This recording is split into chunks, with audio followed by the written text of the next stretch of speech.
সকাল বন্ধুরা, কেমন আছো তোমরা? আশা করি ভালো আছো। তো দেখো, সকাল সকাল তোমাদের জন্য একটা নতুন ভিডিও নিয়ে চলে এসেছি। আশা করি ভিডিওটা তোমাদের সবারই খুব ভালো লাগবে।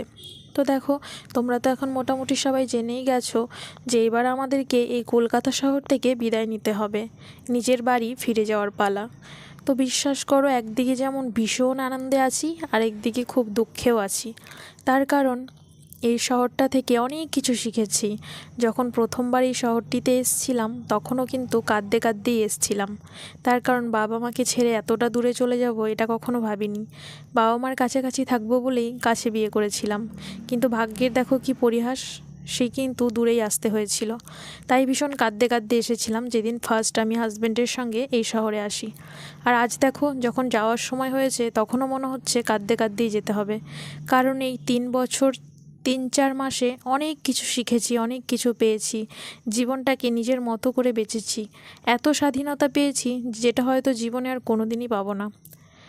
প্রত্যেকটা দিন ছিল ভীষণ মেমোরেবল। আমার জীবনের স্মৃতির পাতায় প্রত্যেকটা দিনের স্মৃতি অক্ষয় হয়ে থাকবে। আসলে আমার বিবাহিত জীবনের এই 3টে বছর ছিল সব থেকে শ্রেষ্ঠ, সেটা তো আগেও বলেছি আগের ভিডিওতেও।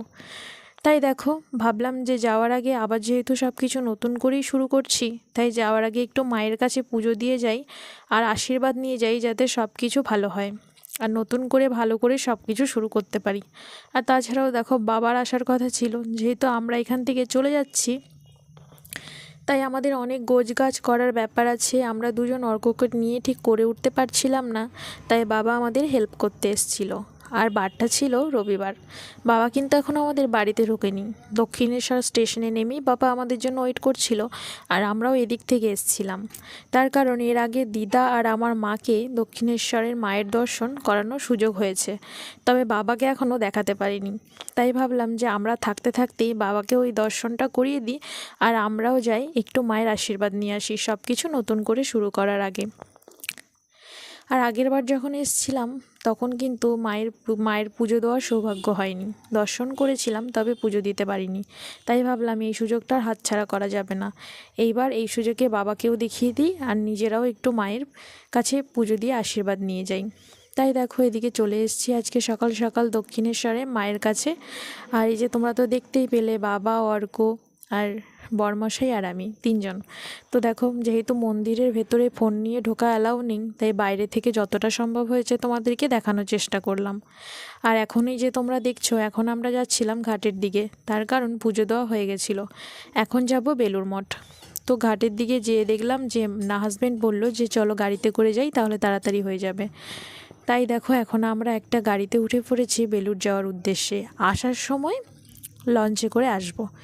তো গাড়ির থেকেও কিছু কিছু মুহূর্ত তোমাদের দেখানোর চেষ্টা করলাম। আর বেলুড় মঠে গিয়ে দেখি আমাদের ভাগ্যটা এতটাই খারাপ যে মন্দির ছিল দুপুরের সময় বন্ধ, আর খুলবে আবার 4:30। আর আমাদের যেহেতু এখন বাড়িতে প্রচণ্ড কাজের চাপের মধ্যে আছি, আমাদের সমস্ত জিনিসপত্র এখন প্যাকিং করতে হচ্ছে, তাই আমাদের এত সময় নেই। সেই জন্য আমরা 4:30 অবধি ওয়েট করতে পারলাম না। তাই আজকে বেলুড় মঠ দর্শন না করেই চলে যাচ্ছি। পরে অন্য কোনো দিন হয়তো আবার বাবা নিজে এসে দেখে যাবে বেলুড় মঠ। তো আসলে আজকে বলতেই হয় যে আমাদের ভাগ্যে নেই, কারণ ভাগ্যে না থাকলে আসলেই এইসব জিনিস হয় না।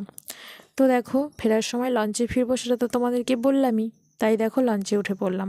আর এদিকে দেখো, অর্কর কিন্তু লঞ্চে ওঠা প্রথম নয়। এই তো তোমাদেরকে তো বললামই, এর আগে আমার মা দিদাকে নিয়েও একবার এসেছিলাম।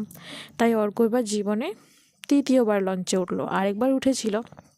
তো যাই হোক, দেখো, যাওয়ার সময় লঞ্চ থেকে তোমাদেরকে একবার বেলুড় মঠের মন্দিরটি যতটা সম্ভব দেখানোর চেষ্টা করছি।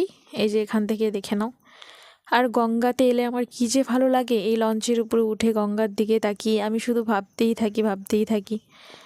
কত কিছু যে মাথায় আসে, আর কী যে ভালো লাগে এই পরিবেশটা, ঠান্ডা হাওয়া, জল আর জল, চারিদিকে শুনশান, আমি একটা অন্য জগতেই হারিয়ে যাই। অনেক কিছু মাথায় চিন্তা ভাবনা আসে। যাই হোক, সেগুলো বললে হয়তো তোমরা হাসবে বা বলবে বাড়িয়ে বাড়িয়ে বলছি, তাই আর বলতে চাইছি না। তো যেটা বলছিলাম, যে এবার ফাইনালি যখন কলকাতা শহরটা ছাড়তে হচ্ছে, বিশ্বাস করো মনের ভেতরে ভীষণ কষ্ট হচ্ছে।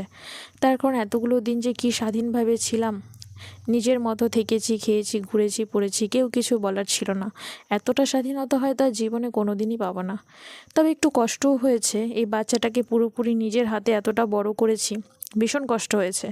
তবে অনেক কিছু শিখেছি, বিশ্বাস করো।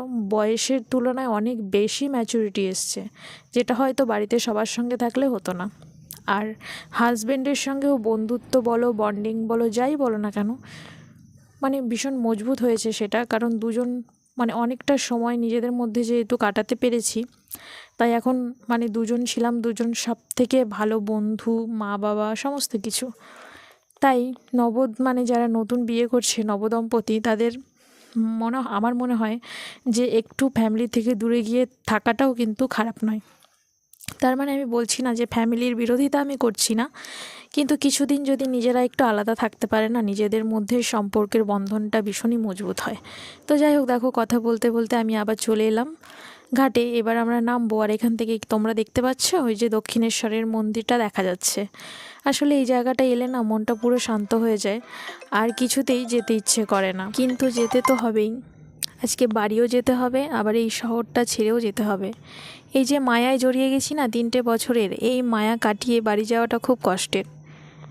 মায়া কি অদ্ভুত জিনিস, তাই না? এসছিলামও কাঁদতে কাঁদতে, আবার যেতেও হবে কাঁদতে কাঁদতে। তো যাই হোক, এই ভিডিওটা এখানেই শেষ করছি। দেখা হবে তোমাদের সাথে পরের কোনো ভিডিওতে। টাটা।